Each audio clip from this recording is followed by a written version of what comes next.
Hello everyone. तो previous class में हम लोगों ने कुछ क्वेश्चंस देखे थे, उसी को आगे कंटिन्यू करते हैं। ठीक है, यहाँ पे हमारे पास एक क्वेश्चन है, if A is this set of even number less then 8।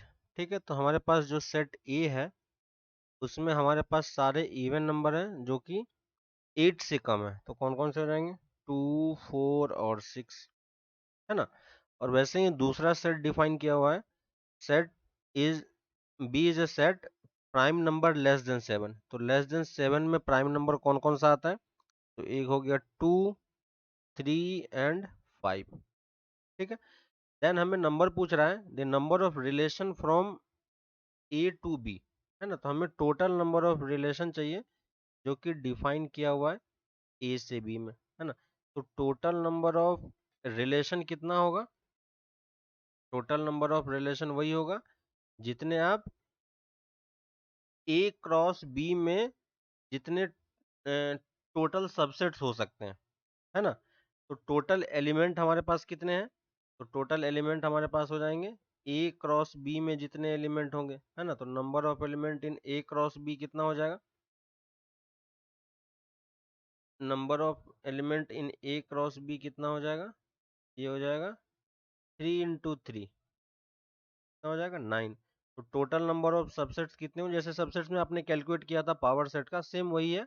Relation निकालने के लिए ए क्रॉस बी में जितने एलिमेंट है उसको 2 की पावर में आप डाल दो, है ना। तो ये हमारा टोटल नंबर ऑफ रिलेशन निकल गया ए टू बी में। ठीक है, बेसिक सा क्वेश्चन है। परमुटेशन कॉम्बिनेशन में भी आपने ये सब चीज काउंटिंग का तरीका सीखा होगा, तो वहां पे भी ये कर सकते हो। ठीक है, नेक्स्ट आते हैं क्वेश्चन पे। नेक्स्ट है, for real x the function this will assume all real value provided. और ये कुछ इनइक्वालिटीज है जहां पे हमें इसको देखना है ना। तो सबसे पहले ये वाला जो फंक्शन है इसको मैं y मान लेता हूँ। ठीक है, तो y इक्वल टू क्या हो जाएगा? y equal to x minus a x minus b upon x minus c. ठीक है, अब ये बोल रहा है कि ये सारी वैल्यू ले रहा है। ठीक है, एज्यूम ऑल रियल वैल्यू, है ना। तो ये जो फंक्शन है ये सारी वैल्यू ले रहा है, यानी सारी वैल्यू ले रहा है, इसका मतलब इसके क्या होंगे? जो रूट्स होंगे वो सारे रियल रूट्स होंगे, है ना।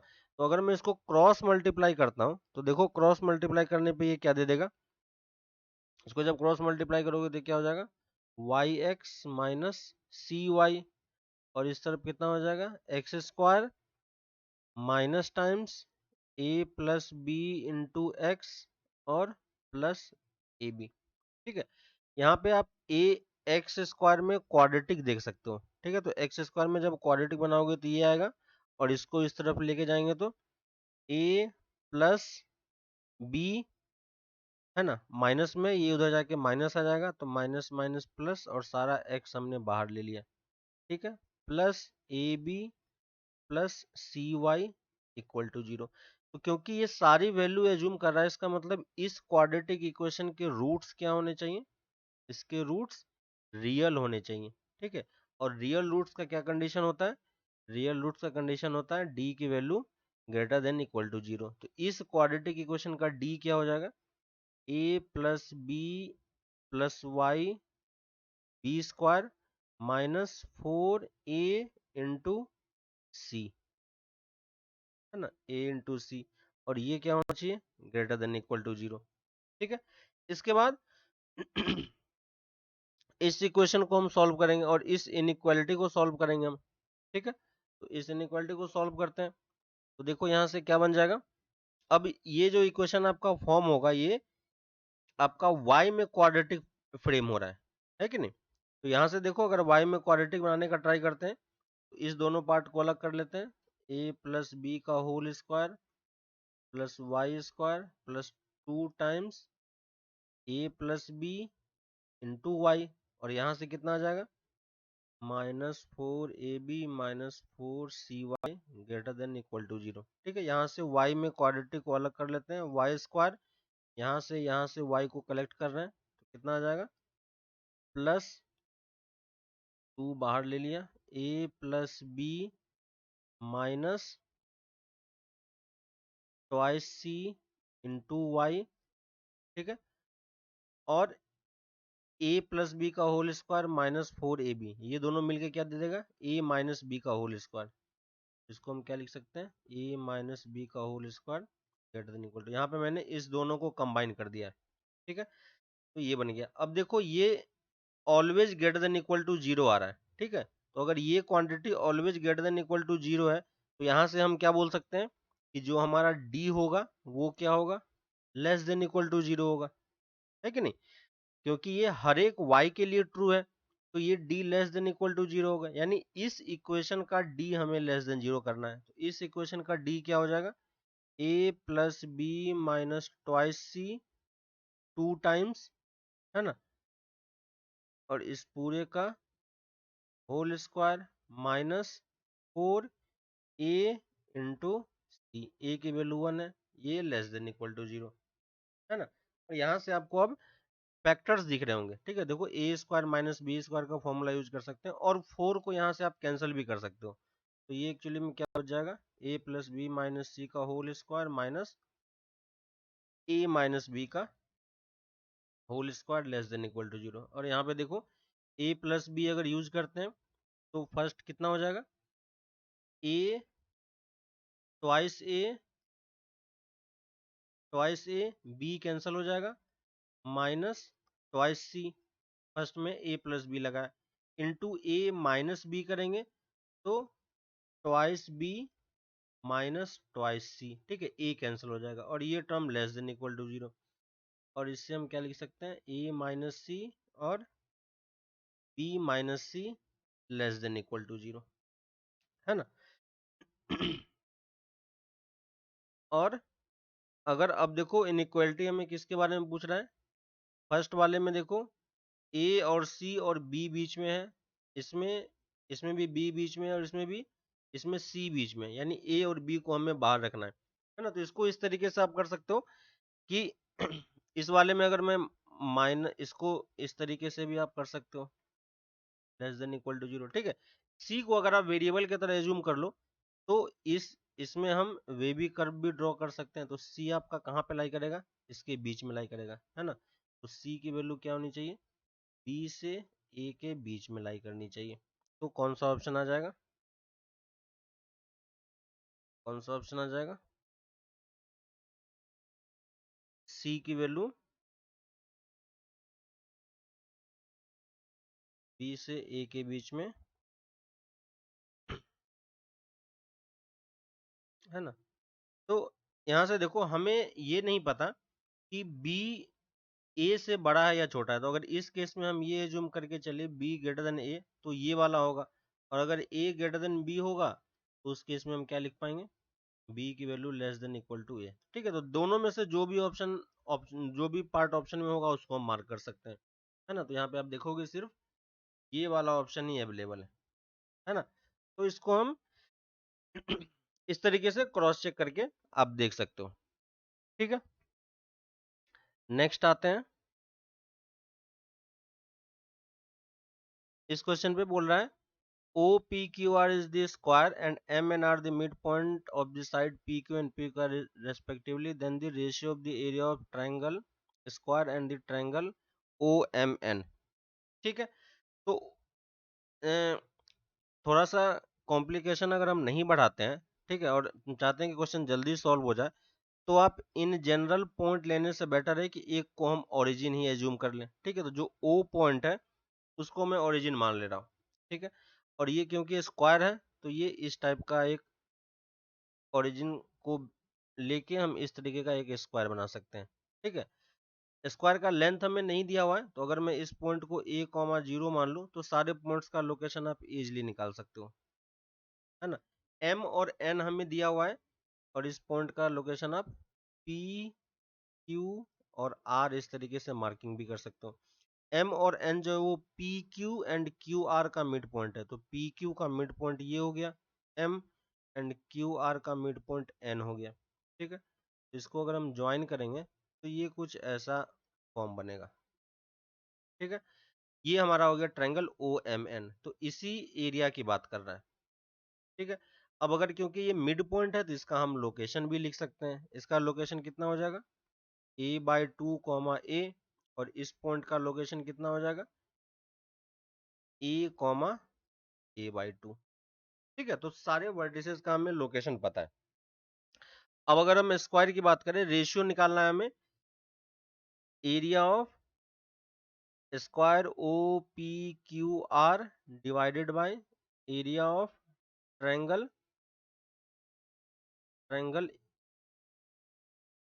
ये हमारा स्क्वायर हो गया, और triangle M O M N. ठीक है, स्क्वायर का एरिया तो हमें पता चल रहा है कि ये ए स्क्वायर हो जाएगा। ट्रायंगल का एरिया निकालने के लिए देखो हमें तीनों वर्टिसेस पता है, तो डायरेक्टली हम ट्रायंगल वाला फॉर्मूला यूज कर सकते हैं और डिटरमिनेंट मेथड भी यूज कर सकते हो। फर्स्ट पॉइंट कितना हो जाएगा, एक्स कोऑर्डिनेट 0 0 1, a/2 a, और 1 a, a/2 और 1। ठीक है, ये हमारा एरिया है, और बाद में प्लस माइनस कुछ भी आता है तो हम एक बाहर से मॉड ले लेंगे। ठीक है, क्योंकि एरिया हम कैलकुलेट कर रहे हैं तो वो चीज हमें ध्यान रखना है। तो एरिया कितना हो जाएगा, हाफ टाइम्स ये 1 है। ठीक है, तो 1 के अबाउट हम इसको ओपन कर सकते हैं, तो 1 के अबाउट ओपन करोगे तो कितना आ जाएगा, a/a² माइनस, पॉजिटिव करके मैं लिख रहा हूँ, a² माइनस a²/4। ठीक है, तो ये कितना दे देगा, 3a²/8। तो हमें इसका एरिया पता है, तो यहाँ पे लिख देंगे 3a²/8। तो रेशियो कितना हो जाएगा, 8:3, है ना। तो अगर हमें वर्टिसेस पता होते हैं ट्रायंगल का, तो डायरेक्टली हम ये डिटरमिनेंट मेथड यूज कर सकते हैं। ठीक है, काफी इजी होता है और फॉर्मूला इसमें याद करने की जरूरत भी नहीं पड़ती है। ठीक है, नेक्स्ट क्वेश्चन पे आते हैं। इस क्वेश्चन में बोल रहा है हमसे कि हमारे पास ये डेफिनिट इनडेफिनिट इंटीग्रेशन है, और यहाँ पे आपके पास जो फंक्शन है वो कुछ इस फॉर्मेट, cos की पावर 8x और ये dx। ठीक है, इसमें दो तीन टाइप का फॉर्मेट होता है, जब न्यूमरेटर और डिनोमिनेटर में एक ऑड और एक इवन होता है, या दोनों ऑड का फॉर्मेट होता है। ठीक है, और एक थर्ड केस है ये, जब जहां पे दोनों इवन हो, है ना। तो जब पावर ऑड होती है तो उस केस में आप सब्स्टिट्यूशन काम कर जाता है, लेकिन जब पावर इवन होती है तो हम इसको 10 में फिर कन्वर्ट करने का ट्राई करते हैं। ठीक है, क्योंकि डायरेक्टली ये फिर सॉल्व हो नहीं पाता है। तो हमें करना क्या है कि इस फंक्शन को, इस वाले पार्ट को 10 में कन्वर्ट करना है। ठीक है, और 10 में कन्वर्ट करने के लिए हम क्या कर सकते हैं, तो हमारा एम यहाँ पे यही है, किसी तरीके से हम इसको 10 में और सेक में लेके जाएं। ठीक है, क्योंकि एक दूसरे का डेरिवेटिव ये टर्म होता है, तो यहाँ पे हम ऊपर नीचे अगर cos की पावर 4 से डिवाइड कर दें। ठीक है, जिसमें मैं क्या कर रहा हूँ, cos की पावर 4x, और यहाँ भी cos की पावर 4x से डिवाइड कर देंगे, तो ऊपर क्या बन जाएगा, 10 की पावर 4x, और नीचे cos की पावर 4x बनेगा, जो कि ऊपर जाके क्या दे देगा, sec की पावर 4x dx। ठीक है, तो sec और 10 में करना थोड़ा सा इजी हो जाता है। और अब क्या करेंगे, अब क्योंकि हमें पता है कि 10 का डेरिवेटिव सेक स्क्वायर होता है, तो यहाँ से हम एक सेक को बाहर निकाल सकते हैं और एक सेक स्क्वायर को बाहर निकाल सकते हैं। तो एक सेक स्क्वायर को बाहर निकाल लिया और एक सेक स्क्वायर हमारे पास बच गया। इस सेक स्क्वायर को हम फिर से 10 में कन्वर्ट कर लेंगे, है ना। तो ये क्या बन जाएगा, 1 प्लस 10² x। ठीक है, और अब आप 10x को t ले लोगे तो सारा इंटीग्रेशन सॉल्व हो जाएगा। ठीक है, तो यहाँ पे अब सब्स्टिट्यूट क्या करना है, 10x इक्वल टू टी। तो यहाँ से हम क्या लिख सकते हैं, sec square x d x equal to d t. और ये इंटीग्रेशन अब किस में कन्वर्ट हो जाएगा, t⁴ into 1 plus T square D T. ठीक है, ये पूरा टर्म हमारा डी टी में कन्वर्ट हो गया। और अब ये सिंपल सा इंटीग्रेशन है, इसको मल्टीप्लाई कर दो, t⁴ plus t⁴ 6 into D t.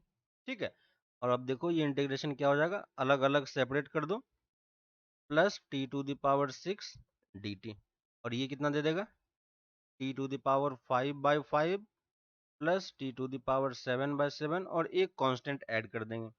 और लास्ट में फिर t की जगह पे 10x पुट कर देंगे, तो ये कितना हो जाएगा 10x to the power 5 divided by 5 plus 10x to the power 7 divided by 7 plus c, है ना। तो कौन सा ऑप्शन आ जाएगा, बी ऑप्शन हमारा मैच कर रहा है ना। तो यहाँ पे आप देख सकते हो कि बी ऑप्शन के साथ ये मैच हो रहा है, तो डायरेक्टली हम इस तरीके से लिख सकते हैं, है ना। एक और हिंट यहाँ पे है कि अगर आप ऑप्शन देखते पहले तो आपको ये चीज समझ में आ जाता कि मुझे 10 की तरफ ही मूव करना है ना, तो उस मेथड से भी मूव कर सकते हो। और दूसरा हिंट इसमें ये होता है कि पावर को हमें देखना होता है कि पावर ऑड है या इवन है या ऑड इवन का कॉम्बिनेशन है, तो ऑड और ऑड इवन के कॉम्बिनेशन में कोई प्रॉब्लम नहीं होता है, सिंपल सब्स्टिट्यूट करने से वो आ जाता है। लेकिन अगर पावर इवन हो जाती है तो हमें थोड़ा सा उसको मैनिपुलेट करके 10 में कन्वर्ट करना होता है, ठीक है। तो क्वेश्चन थोड़ा सा इजी बन जाता है, ठीक है। नेक्स्ट क्वेश्चन पे आते हैं। नेक्स्ट है, if x equal to 3 is the chord of contact of a circle x square plus y square equal to 8, ठीक है, 81। तो अगर मैं यहाँ पे ड्रॉ करूँ एक सर्कल जिसका सेंटर रेडियस ओरिजिन जो है वो सेंटर पे है और रेडियस 9 है, ठीक है, और बोल रहा है कि x equal to 3, x equal to इसका रेडियस कितना हो जाएगा 9, तो 3 यहाँ कहीं पे होगा, x इक्वल टू 3 यहाँ कहीं पे है, ठीक है, इस पॉइंट पे और इस पॉइंट पे, और बोल रहा है कि ये x equal to 3 chord of contact है ना। ये क्या है, कॉर्ड ऑफ कॉन्टेक्ट। और हमसे बोला है कि then equation of the corresponding pair of tangent, ठीक है। तो यहाँ से जो अगर कॉर्ड ऑफ कॉन्टेक्ट बनता कैसे वो आपको आइडिया होगा, ठीक है। तो ये वाला जो टेंजेंट है इसका हमें पेयर ऑफ इक्वेशन लिखना है, यानी ये T1 होगा और ये T2 होगा, तो हमें T1 और T2 को मल्टीप्लाई करके लिखना है, इसलिए आपको ये 2 डिग्री कर्व सारे ऑप्शन में दिख रहा है ना। तो उसके लिए हमें क्या करना होगा, इंडिविजुअल इंडिविजुअल हमें लाइन की इक्वेशन लिखनी होगी। x इक्वल टू 3 हमें एक कॉर्ड दिया हुआ है, यानी x की वैल्यू तो 3 है ना, और ये 3,0 हो गया, तो इस पॉइंट का लोकेशन तो हम निकाल सकते हैं, है ना। x की वैल्यू हमें पता है तो y कोऑर्डिनेट हम निकाल पाएंगे, तो x की वैल्यू 3 है तो ये 9 हो जाएगा, तो 9 plus y square equal to 81, तो वाई स्क्वायर इक्वल टू कितना हो जाएगा 81 माइनस 9, और ये कितना दे देगा 72, ठीक है। तो y की वैल्यू कितनी हो जाएगी 6√2 प्लस माइनस में, यानी इस पॉइंट का कोऑर्डिनेट कितना हो जाएगा 3,6√2 एक फर्स्ट क्वाड्रेंट में, और इस पॉइंट का कोऑर्डिनेट कितना हो जाएगा, ये हो जाएगा, ये x इक्वल टू 3 था, इस पॉइंट का कोऑर्डिनेट हो जाएगा 3,-6√2, है ना। तो दोनों पॉइंट का कोऑर्डिनेट हमें मिल गया, और सर्कल पे क्योंकि हमें पॉइंट पता है तो हम इस टेंजेंट का इक्वेशन तो लिख ही सकते हैं, क्या होता है t इक्वल टू 0, याद होगा आपको कि हम t कैसे कैलकुलेट करते हैं, है ना। अगर हमारे पास ये इक्वेशन है x square plus y square equal to a square, तो इसके लिए हम t कैसे लिखते हैं, है ना, तो इसको इस तरफ लेके आएंगे पहले, और इसका जब हमें t लिखना होगा तो हम क्या करते हैं x(x1) plus y(y1) minus a square equal to 0, है ना। तो ये इसका t इक्वल टू 0 लिखा जाता है। x1 y1 क्या है, x1 y1 इसी कर्व पे लाई करने वाला पॉइंट है, ठीक है।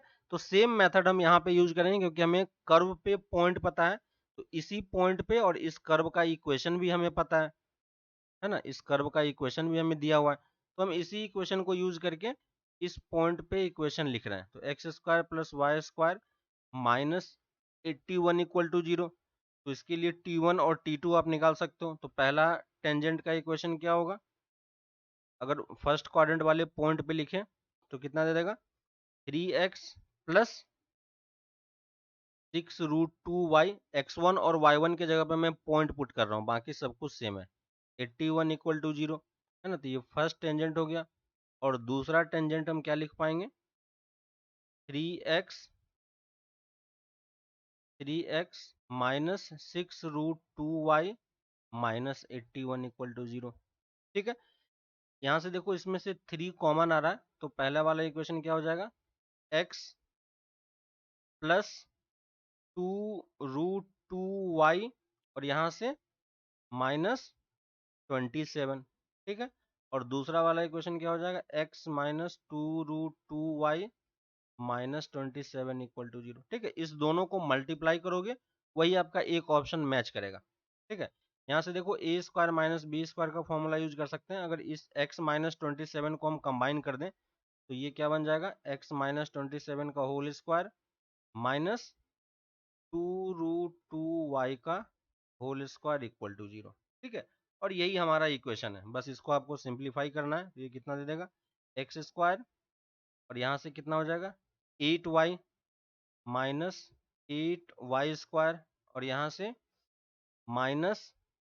-54x और ये 27 का स्क्वायर 279, ठीक है। तो ये हमारा फाइनल पेयर ऑफ टेंजेंट का इक्वेशन है। तो कौन सा ऑप्शन मैच करेगा, -54 वाला, है ना। X square minus 8y plus 27 है ना, प्लस 729 है, तो ये प्लस वाला ऑप्शन मैच कर जाएगा, ठीक है। तो इसमें हमने ये टेंजेंट वाला जो ये कॉर्ड ऑफ कॉन्टैक्ट है उसको समझा, और टेंजेंट की इक्वेशन कैसे लिखते हैं अगर हमें कर्व पे पॉइंट पता है, ठीक है। और ये जो मेथड है ये किसके किसके लिए वैलिड होता है, सर्कल के लिए आप लिख सकते हो, इलिप्स के लिए लिख सकते हो, पैराबोला के लिए लिख सकते हो, है ना, हाइपरबोला के लिए लिख सकते हो, और 2 डिग्री कर्व जितने भी होते हैं उन सब के लिए ये मेथड वैलिड है ना। तो ये सारे कर्व के लिए t इक्वल टू 0 का मतलब इस तरीके से आप निकाल सकते हो, है ना। अलग अलग जगह पे t इक्वल टू 0 की अलग अलग मीनिंग होती है। तो हमें बस वो उस पार्ट में आपको अच्छे से क्लियर होगा जब आप वो करोगे, लेकिन t जो लिखने का तरीका है वो यही होता है, ठीक है। नेक्स्ट क्वेश्चन पे आते हैं हम लोग। इस क्वेश्चन में हमसे नंबर ऑफ सॉल्यूशन की बात कर रहा है, ठीक है। तो number of solution of sine to the power 4x plus cos to the power 4x minus sine x into cos x equal to 0, ठीक है। यहाँ पे आपको दिख रहा होगा कि sine x minus cos x है, वो चीज हम यहाँ से जनरेट कर सकते हैं, है ना। तो यहाँ से जनरेट करने के लिए हमें इसको स्क्वायर में कन्वर्ट करना पड़ेगा। तो इसको हम क्या लिख सकते हैं, sine square plus cos square x का होल स्क्वायर, ठीक है, और minus 2 sine square x cos square x, और ये minus sine x into cos x तो है ही, इक्वल टू 0। ये वैल्यू कितनी दे देगी हमें, ये वैल्यू हमारे पास 1 हो जाएगा। और इसको माइनस को लिख लो पहले, 2 sine square x cos square x minus sine x into cos x equal to 0, ठीक है। Sine x into cos x को अगर हम t ले लें तो ये कितना दे देगा, 2t² plus t minus 1 equal to 0, ठीक है। हमने क्या किया, t equal to sine x into cos x substitute कर दिया। और देखो ये यहाँ से फैक्टर बन रहा है, इसको हम क्या लिख सकते हैं, 2t² माइनस 1 इक्वल टू 0। यहाँ से अगर t कॉमन ले लें तो t प्लस 1 माइनस 1 और ये t प्लस 1 इक्वल टू 0। यहाँ से क्या आ जाएगा, 2t माइनस 1 और t प्लस 1 इक्वल टू 0, ठीक है। t की वैल्यू पुट कर देंगे तो t यहाँ से कितना आ जाएगा, हाफ, और t इक्वल टू -1, t की जगह पे पुट कर दो sine x into cos x equal to half, और sine x into cos x equal to -1। दोनों तरफ अगर हम 2 से मल्टीप्लाई कर दें तो ये साइन ट्वाइस एक्स का फॉर्मूला बन जाएगा, ठीक है। तो ये sine twice x equal to -1, और यहाँ से sine twice x equal to -2, ठीक है। ये वाला पार्ट तो पॉसिबल नहीं है, ठीक है। तो इस वाले पार्ट से हमें सॉल्यूशन मिलेगा। तो हमारे पास जो इक्वेशन बन रहा है, sine twice x equal to -1, ठीक है। और लेकिन हमें जो सॉल्यूशन निकालना है वो कहाँ पे निकालना है, वो हमें पाई से 5 पाई के बीच निकालना है, ठीक है, पाई से पाई से 5 पाई के बीच में। ठीक है, तो अगर हमारा x जो है वो पाई से 5 पाई के बीच में लाई करेगा, तो ट्वाइस x हमारा कहाँ से कहाँ तक लाई करेगा? ट्वाइस x हमारा 2 पाई से लेके 10 पाई तक लाई करेगा, है ना। तो हमें इसमें सॉल्यूशन निकालना है। तो साइन x का तो हमें कर्व ऑलरेडी पता होता है। ठीक है, ये इस तरीके से मूव करता जाएगा। ठीक है, ये देखो हमारा पाई हो गया, ये 2 पाई हो गया। ठीक है, और साइन एक्स इक्वल टू -1 कितने टाइम्स हमें मिलता है? एक बार, है ना। 2 पाई इंटरवल में ये कितने टाइम्स मिलता है हमारे पास? एक बार मिलता है। तो हमें, अगर हमें 2 पाई से 10 पाई तक जाना है, तो 2 पाई से ये 4 पाई होगा, ये 6 पाई होगा। ठीक है, यहाँ कहीं पे 8 पाई होगा और यहाँ कहीं पे 10 पाई होगा, है ना। तो इसके बीच में हमारे पास कितने सॉल्यूशन आएंगे? एक। 4 पाई से 6 पाई के बीच में फिर से एक मिलेगा, इसके बीच में फिर से एक मिलेगा और इसके बीच में फिर से एक मिलेगा, है ना। तो टोटल कितने हो जाएंगे हमारे पास सॉल्यूशन? 4 सॉल्यूशन। कौन कौन से सॉल्यूशन है वो हमने नहीं निकाला है, क्योंकि इसने क्वेश्चन में सिर्फ नंबर ऑफ सॉल्यूशन की बात कर रहा है। ठीक है, तो हमने ग्राफ देख के बस ये पता कर लिया कि टोटल सॉल्यूशन कितने होने वाले हैं, है ना। तो इस तरीके से हम सॉल्यूशन निकाल सकते हैं। अगर वो सॉल्यूशन की बात करता तो फिर हम सॉल्यूशन कैलकुलेट करते हैं, तो उसमें जाने की जरूरत नहीं थी, डायरेक्टली वैल्यू से हमारा काम चल गया। ठीक है, नेक्स्ट पे आते हैं। हमारे पास ये बोला है अ tower subtends angles alpha, 2 alpha and thrice alpha respectively at point ABC or lying on a horizontal line through the foot of the tower। ठीक है, तो ये हमारे पास इस टाइप का कर्व है। एक टावर है यहाँ कहीं पे, है ना, और इस टावर से 3 पॉइंट है जहां से वो डिफरेंट डिफरेंट एंगल फॉर्म कर रहा है। ठीक है, तो एक एंगल उसका अल्फा है, एक एंगल उसका ट्वाइस अल्फा है, एक एंगल उसका थ्राइस अल्फा है। ठीक है, ये ट्वाइस अल्फा और ये थ्राइस अल्फा, और इसी के अकॉर्डिंग पॉइंट्स हमें दिए हुए हैं ए बी सी। ठीक है, अब ये एंगल मेरा अल्फा है, ये एंगल हमारा ट्वाइस अल्फा है और ये एंगल हमारा थ्राइस अल्फा है। ठीक है, ये परपेंडिकुलर होगा क्योंकि ये टावर है। ठीक है, इस पॉइंट को कुछ भी एज्यूम कर लेते हैं, ये एम हो गया, ये पी हो गया। ठीक है, अब ये बोल रहा है कि हमें ए बी टू बी सी का रेशियो हमें दिया हुआ है, then find the value of p. ठीक है, तो इसको कुछ दूसरा ले लो क्योंकि पी ऑलरेडी यूज हो चुका है। तो ये एल एम हमारे पास टावर है और हमें ए बी बाई बी सी का रेशियो दिया हुआ है, ए बी और ये बी सी का रेशियो हमें दिया हुआ है। ठीक है, और इसी रेशियो को यूज करेंगे तो हमें अल्फा मिलेगा और कुछ इस टाइप का टर्म मिलेगा जहां से हम पी की वैल्यू निकाल सकते हैं, है ना। तो इसके लिए हम क्या करते हैं कि सिंपली आप पहले तो अल्फा के टर्म में लिख लो। तो इस ट्रायंगल को अगर आप देखोगे तो ये ट्वाइस एक्सटीरियर एंगल है इस ट्रायंगल के लिए, एल ए बी के लिए, तो ये एंगल भी कितना होना पड़ेगा? अल्फा ही होना पड़ेगा। और सेम लॉजिक यहाँ पे भी अप्लाई करोगे तो ये एंगल भी अल्फा होना पड़ेगा, है ना। एल ए बी की अगर हम बात करें तो एल ए बी में ये दोनों एंगल सेम है, तो यानी ये आइसोसेलेस ट्रायंगल हो गया, है ना। तो ये दोनों साइड जो होंगे इक्वल हो गए। ठीक है, और हमें जो रेशियो निकालना है ए बी बाई बी सी का रेशियो निकालना है, यानी इस रेशियो को निकालना है। इस रेशियो को निकालने से बेटर है कि हम इस ट्रायंगल में काम करें, है ना। तो ये दोनों का अगर हम साइड रेशियो निकाल सकते हैं तो हमारा काम इजिली बन जाएगा, है ना। तो इस ट्रायंगल में हम सिंपली दो एंगल हमें पता है और दोनों एंगल का, जैसे देख लो कि अगर हम इस ट्रायंगल की बात करें तो ये अल्फा और ये एंगल भी हमें पता है, ये एंगल कितना हो जाएगा? पाई माइनस 3 अल्फा। ठीक है, तो इस वाले एल बी सी ट्रायंगल में, ट्रायंगल एल बी सी में हम साइन रूल लगा रहे हैं। ठीक है, इसमें अगर हम साइन रूल यूज करते हैं तो क्या आ जाएगा? देखो बी एल, ठीक है, और यहां से हमने क्या निकाला है कि ए बी किसके इक्वल है? बी एल के इक्वल है।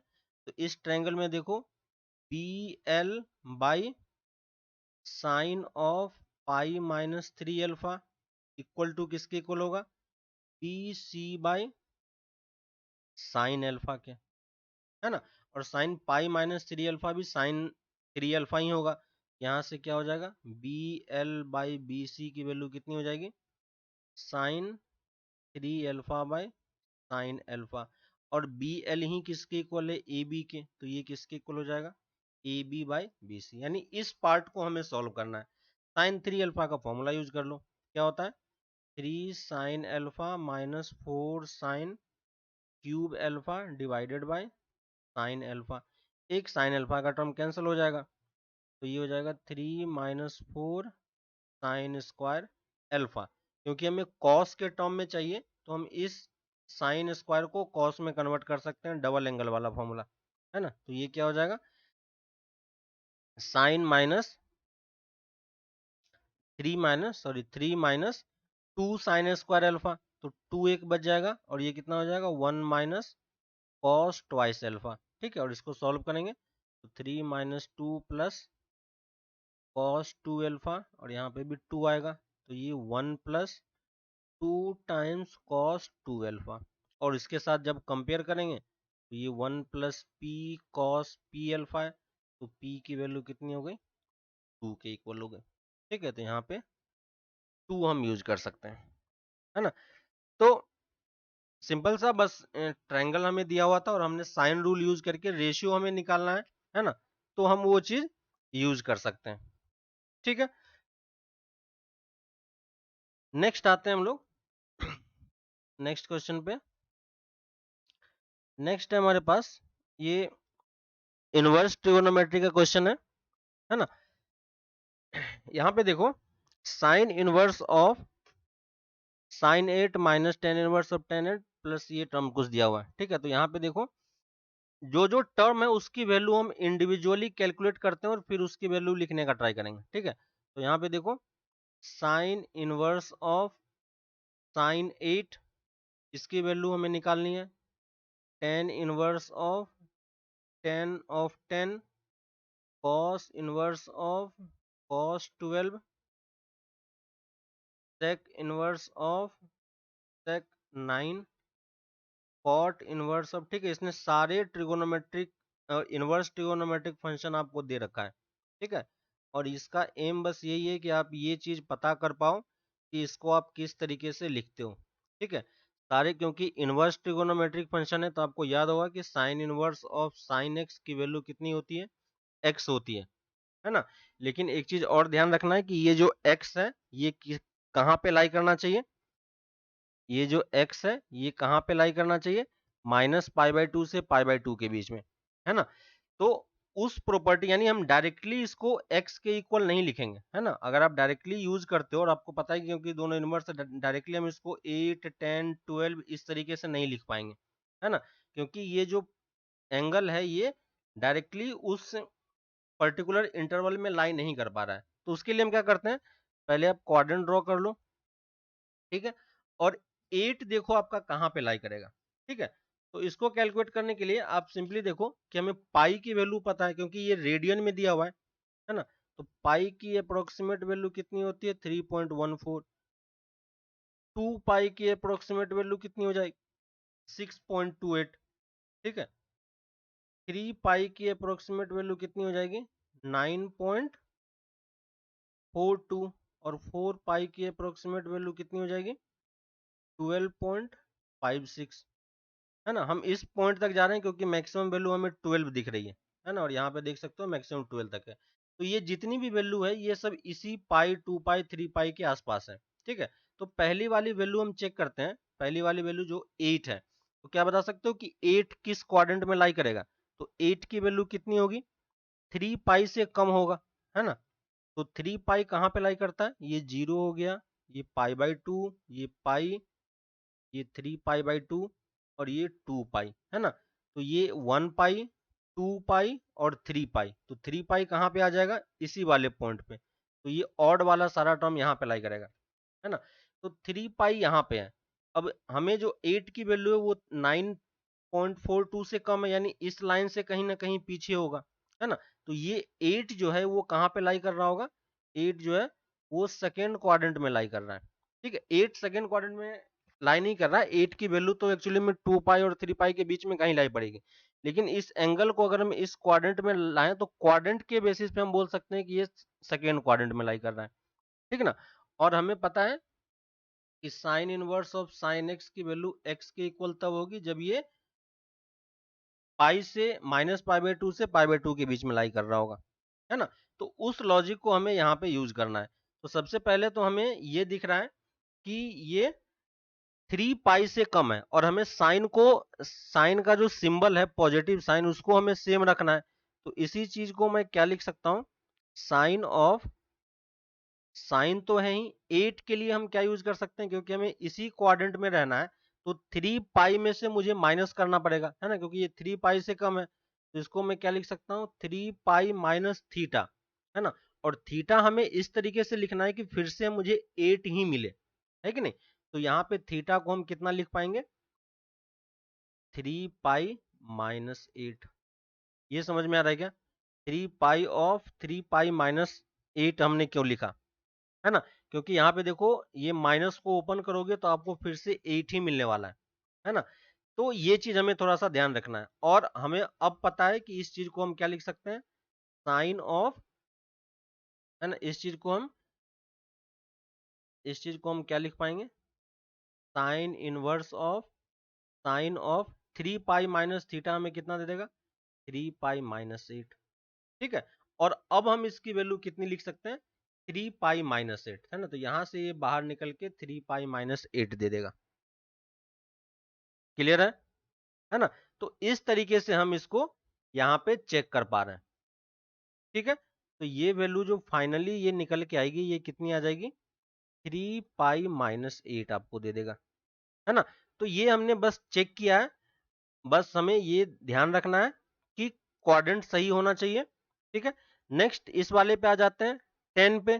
10 कितना है, 10 कहाँ पे लाई करेगा, 10 3 पाई से ज्यादा होगा, है ना, और 4 पाई से कम है, तो 3 पाई से ज्यादा है तो वो कहाँ पे लाएगा, थर्ड क्वाड्रेंट में, ठीक है। थर्ड क्वाड्रेंट में कौन सा, ASTC आपको याद होगा, है ना। तो थर्ड क्वाड्रेंट में तो 10 पॉजिटिव होता ही है ना, और वो 3 पाई से ज्यादा है कि नहीं। ये क्या है, 3 पाई से ज्यादा है, तो हम यहाँ पे क्या लिखेंगे, ten inverse of sine of, sorry, ten inverse of ten of, और हमें 10, इस 10 एंगल को इस तरीके से लिखना है कि हम थर्ड क्वाड्रेंट में उसको पॉजिटिव बनाते हुए लिखें, है ना। तो हमें क्या करना होगा, 3 पाई से ज्यादा है ना, तो मुझे 3 पाई प्लस करना होगा। और 10 को हम किस तरीके से लिखें 3 पाई के टर्म में, क्योंकि वो कैंसिल होकर फिर से 10 दे दे, तो हम यहाँ पे क्या कर सकते हैं, 10 माइनस 3 पाई कर सकते हैं, है ना। और यहाँ पे आपको दिख रहा होगा कि 10 3 पाई प्लस थीटा 10 थीटा ही हो जाएगा, है ना। तो ये क्या हो जाएगा, 10 इनवर्स ऑफ 10 ऑफ 10 माइनस 3 पाई, और ये वैल्यू अब कितनी हो जाएगी, 10 माइनस 3 पाई के इक्वल, है ना। वैसे ही कॉस वाले पे आते हैं, कॉस ऑफ 12, 12 कहाँ पे लाई करेगा, 4 पाई से कम, यानी इस क्वाड्रेंट में है, ठीक है। इस क्वाड्रेंट में मतलब मुझे 4 पाई में से माइनस करना पड़ेगा, ठीक है। और इस तरीके से माइनस करना है कि फिर से हमें 12 मिल जाए, तो हम क्या लिखेंगे, 4 पाई माइनस 12, है ना। और ये कितना दे देगा, cos inverse of cos of 4 pi minus 12, और हमें कितना मिल जाएगा, 4 पाई माइनस 12। सेक की बात करें तो सेक इनवर्स ऑफ सेक, और 9 कहाँ पे लाई करेगा, 3 पाई से कम, यानी इस क्वाड्रेंट में, है ना। सेकेंड क्वाड्रेंट में हमारे पास ये मिलेगा। तो हमें इसको करना क्या है, हमें इसको क्या करना है, 3 पाई से माइनस करना होगा, है ना। सेक वाले में देखिए, अगर सेक वाले में क्या हो जाएगा, तो सेक में देखो, सेक हमारा हो गया 9, है ना। तो ये 9 तो 3 पाई से कम है, ठीक है। लेकिन हम 3 पाई पे नहीं जाएंगे, क्योंकि 3 पाई से कम में करोगे, है ना, 3 पाई से कम में करोगे तो नेगेटिव हो जाएगा, है कि नहीं, क्योंकि इस क्वाड्रेंट में सेक नेगेटिव होता है। और सेक हमें कहाँ पे जाना है, इसी वाले क्वाड्रेंट में रहना है, तो हम कौन सा वाला चूज करेंगे, 2 पाई वाला। तो हम इसको 2 पाई में से माइनस करेंगे, है ना। तो 2 पाई माइनस, और ये 2 पाई माइनस 9, ठीक है, चेक करो, सॉरी, ये 9 जो है वो 2 पाई से ज्यादा होगा, 2 पाई की वैल्यू 6.28 है, और हमें यहाँ पे 9 है, तो हमें इस क्वाड्रेंट में 2 पाई से ज्यादा जाना होगा, तो हम यहाँ पे क्या लिखेंगे, 2 पाई प्लस और फिर 9 माइनस 2 पाई। ठीक है, और फाइनली वैल्यू कितनी हो जाएगी, सेक ऑफ 9 माइनस 2 पाई, और फिर ये बाहर निकल के क्या दे देगा, 9 माइनस 2 पाई। ठीक है, तो हमें साइन का भी ध्यान रखना है कि पॉजिटिव नेगेटिव सेम रहना चाहिए, क्योंकि सब पॉजिटिव है तो हमें पॉजिटिव वाला पार्ट ही चूज करना है। ठीक है, कॉट में आते हैं, कॉट इनवर्स ऑफ कॉट 9 है, तो 9 कहाँ पे लाई करेगा, 3 पाई से ज्यादा में, है ना, कॉट कहाँ पे लाई करेगा, सॉरी, कॉट 6 है। ठीक है, कॉट 6 है, तो कॉट 6 कहाँ पे लाई करेगा, 2 पाई से कम होना चाहिए। ठीक है, तो 2 पाई से कम अगर लोगे तो 2 पाई से कम ये इस क्वाड्रेंट में आ गया, लेकिन इस क्वाड्रेंट में तो कॉट नेगेटिव होता है, तो हम ये वाला चूज नहीं करेंगे, तो इसके पीछे वाले पे चले जाएंगे, पाई पे, तो पाई से हमें ज्यादा करना होगा, है ना, तो हमें यहाँ पे क्या लिखेंगे, पाई प्लस और ये 6 माइनस पाई, ताकि हमें फिर से 6 ही मिल जाए। ठीक है, तो अब इसको हम क्या लिख पाएंगे, cot inverse of cot of 6 minus pi, और फाइनली ये वैल्यू कितनी दे देगी, 6 माइनस पाई। और वैसे ही कॉसेक में आएंगे, तो कॉसेक इनवर्स ऑफ कॉसेक, और फिर 7 को हम क्या लिखेंगे, 7 कहाँ पे होगा, 2 पाई से ज्यादा होगा, है ना, तो 2 पाई से ये ज्यादा है तो कोई प्रॉब्लम नहीं है, फर्स्ट क्वाड्रेंट में पॉजिटिव ही होता है, तो हम क्या लिख सकते हैं, 2 पाई प्लस 7 माइनस 2 पाई, है ना, और यहां से वैल्यू कितनी हो जाएगी, cosec inverse of cosec of 7 minus 2 पाई, और फाइनली वैल्यू कितनी हो जाएगी, 7 माइनस 2 पाई। सारी वैल्यू हमें पता है, यहाँ पे पुट करते जाओ, तो कितना हो जाएगा, फर्स्ट वाले का 3 पाई माइनस 8 माइनस टाइम्स 10 का 10 माइनस 3 पाई, ठीक है, प्लस कॉस इनवर्स का 4 pi minus 12 plus minus sec 9 का 9 माइनस 2 पाई, और ये कॉट का प्लस में है 6 minus pi plus, sorry, minus, और कॉसेक का क्या हो जाएगा, कॉसेक इनवर्स ऑफ दिस, तो माइनस 7 माइनस 2 पाई। ठीक है, सारी वैल्यू को ऐड करो तो आपको कितनी वैल्यू मिल जाएगी, है ना, सारी वैल्यू को आप ऐड करोगे तो y की वैल्यू आप कितनी लिख पाओगे यहाँ पे। ठीक है, सिंपल है, अब बाकी कैलकुलेशन है वो आप कर लेना, तो यहाँ से y की वैल्यू जो आपको मिल जाएगी 13 पाई माइनस 40। ठीक है, तो a की वैल्यू कितनी आ गई, 13, और b की वैल्यू -40, दोनों को माइनस करना है क्योंकि ये ऑलरेडी नेगेटिव में है, तो ये साइन मिलके क्या दे देगा, 53। तो यहाँ पे कौन सा ऑप्शन आ जाएगा आपका, 53 वाला ऑप्शन मैच कर जाएगा। ठीक है, नेक्स्ट आते हैं हम लोग, if alpha and beta are two number such that alpha is less than beta, geometric mean of this two number, तो अल्फा बीटा अगर हमारे पास दो नंबर है तो इसका ज्योमेट्रिक मीन कितना होगा, square root of alpha beta. ठीक है, और अर्थमेटिक मीन कितना होगा, अल्फा प्लस बीटा बाई 2। ठीक है, इसके बीच में रिलेशन दिया हुआ है, number exceed the smallest number कौन सा है, अल्फा बाई 12, तो हम यहाँ से पहला इक्वेशन क्या बना सकते हैं, root alpha into beta equal to alpha plus 12, और सेकेंड वाला क्या बोल रहा है, arithmetic mean this same number is smaller by 24 than the greater number. ठीक है, तो अल्फा प्लस बीटा बाय 2 को हम क्या लिख सकते हैं, बीटा माइनस 24। ठीक है, दो इक्वेशन है और दो वेरिएबल है, कैसे कैलकुलेट करेंगे, इजी है, यहाँ से बीटा की वैल्यू आप निकाल सकते हो क्रॉस मल्टीप्लाई करके, या अल्फा की वैल्यू निकाल सकते हो, यहाँ पे पुट करके स्क्वायर करना है। ठीक है, तो दो इक्वेशन है और कुछ भी नहीं है, सिंपल सा कैलकुलेशन होगा आपका, तो थोड़ा सा कैलकुलेशन आप खुद से करो ताकि आपकी प्रैक्टिस भी होती रहे। ठीक है, तो इसको बस आपको सॉल्व करना है, सॉल्व करोगे तो अल्फा की वैल्यू कितनी आ जाती है, 6, और बीटा की वैल्यू 54। ठीक है, सिंपल सा कैलकुलेशन है, बाकी इक्वेशंस मैंने लिख दिया। और बीटा माइनस अल्फा हम यहाँ से निकाल सकते हैं, कितना आ जाएगा 48। ठीक है, तो इस दो इक्वेशन को बस आपको सॉल्व करना है और इसमें कुछ भी नहीं है। बाकी एम जी एम आपको निकालना आता है तो वो आप इजीली कर ही सकते हो। ठीक है, नेक्स्ट क्वेश्चन पे आते हैं। The value of F of zero so that the function this is continuous everywhere. ठीक है, तो एफ ऑफ जीरो की वैल्यू निकालनी है और ये कंटिन्यूटी की बात कर रहा है और जीरो पे दिख रहा है कि ये डायरेक्टली इनडिटर्मिनेट फॉर्मेट बन रहा है। तो इसका मतलब, और ये फंक्शन कंटिन्यूअस है, तो एफ ऑफ जीरो पे जो वैल्यू होगी वही वैल्यू कहाँ पे होगी, इसकी लिमिटिंग वैल्यू भी होगी। तो कहने का मतलब है कि हमें इस फंक्शन का बस लिमिट कैलकुलेट करना है। तो हमारे पास फंक्शन क्या है, 1 minus cos x by x to the power 4, है ना। यहां से बस आपको इसका लिमिट कैलकुलेट करना है, बाकी आप सब कुछ इजीली कर पाओगे। ठीक है, तो क्या कर सकते हैं, इसको 1 माइनस है तो इसको हम साइन में कन्वर्ट तो कर ही सकते हैं। तो limit x tending to zero, x tending to zero, 1 plus cos this term से मल्टीप्लाई करेंगे तो ऊपर वाला टर्म क्या हो जाएगा, 1 minus cos square of 1 minus cos x divided by 4 x to the power 4 into 1 plus cos of 1 minus cos x, है ना। यहाँ पे दिख रहा है, इस वाले पार्ट से तो हमें कोई प्रॉब्लम है नहीं। ठीक है, ऊपर वाला पार्ट देखो क्या बन गया, limit x tending to zero sine square to the power 1 minus cos x divided by x to the power 4।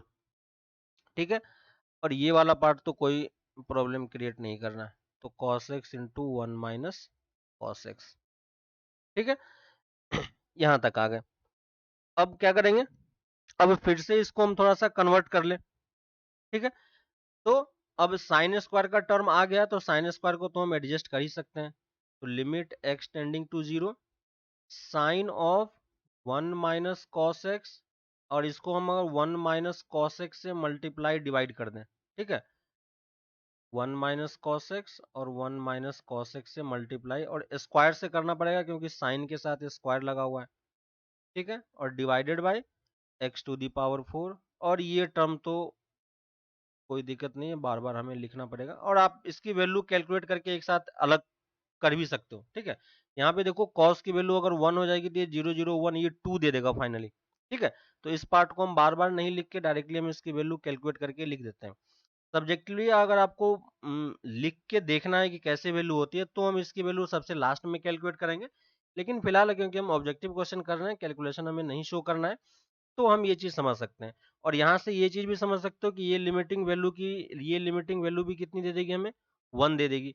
तो इस वाले पार्ट को भी हम बार बार नहीं लिखेंगे, तो हमारा जो क्वेश्चन हो जाएगा वो क्या बन जाएगा, 1 माइनस कॉस एक्स का whole square by x to the power 4।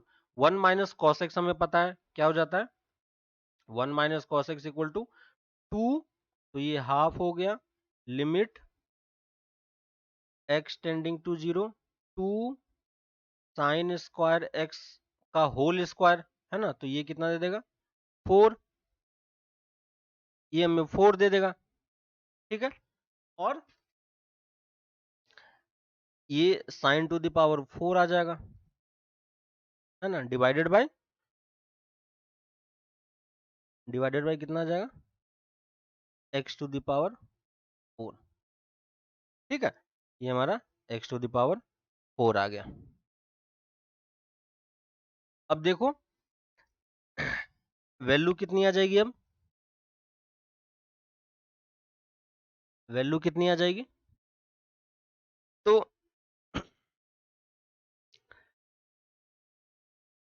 यहाँ पे देखो ये तो हमारा,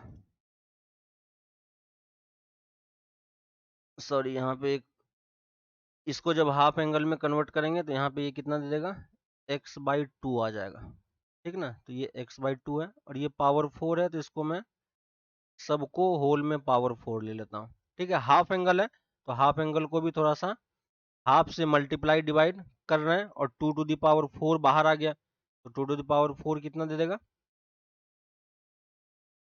16, ठीक है, तो 16 हमारा यहाँ पे बाहर आ गया। अब ये वैल्यू कितनी हो जाएगी, फिर से 1 हो जाएगी। यहाँ से 2 कैंसिल हो गया, यहाँ से 8 आ गया, तो फाइनली ये वैल्यू कितनी आ जाएगी, 1/8 के इक्वल आ जाएगी, ठीक है। और हमें वैल्यू किसकी निकालनी है, वैल्यू हमें निकालनी है 10k की, और यही वैल्यू किसके इक्वल होगी, है ना। यहाँ पे कुछ क्वेश्चंस मिस्टेक है, एवरीवेयर इज यहाँ पे k है, ठीक है, यानी इस लिमिट की जो वैल्यू है वही k है, तो यही वैल्यू किसके इक्वल है, k के इक्वल है, ठीक है। तो यहाँ से हम क्या लिख सकते हैं कि ये हमारा हो जाएगा 10 इंटू के, और k की वैल्यू कितनी है 1/8, और 1/8 कितना हो गया 5/4, और अप्रोक्सीमेटली कितना दे देगा 1.25, तो 10k की वैल्यू कितनी आ जाएगी 1.25, ठीक है। जरूरी नहीं है कि हमेशा इंटीजर में ही आंसर हो, डेसिमल में भी आ सकता है, वो आपने देखा होगा कि इंस्ट्रक्शन लिखे रहते हैं कि डेसिमल में भी आता है, तो आपको राउंड ऑफ करके आंसर करना होता है। तो अगर एग्जैक्टली इस टाइप के नंबर आ रहे हैं तो आप इसी तरीके से फिल कर दो। अगर डेसिमल्स कुछ ज़्यादा दूर तक हैं तो उसको आपको 2 डिजिट या 3 डिजिट या 4 डिजिट जितने में भी वो आंसर मांग रहा है उसके अकॉर्डिंग आप उसको फिल कर सकते हो, ठीक है। तो यहाँ तक हमने ये क्वेश्चन सॉल्व किए, ठीक है। नेक्स्ट क्लास में हम लोग और भी दूसरे क्वेश्चन सॉल्व करेंगे, इसी को हम लोग कंटिन्यू करते जाएंगे, ठीक है। तब तक आपको कुछ डाउट आता है, कुछ भी है तो आप पूछ सकते हो, है ना। और किसी पर्टिकुलर चैप्टर से आपको लगता है कि कुछ क्वेश्चंस प्रैक्टिस करने हैं तो वो भी आप बता सकते हो, उसको भी हम लोग आगे की क्लास में इंक्लूड करने का ट्राई करेंगे। तब तक आप प्रैक्टिस करते रहो, ठीक है। फिर हम लोग मिलते हैं नेक्स्ट क्लास में। Okay, bye.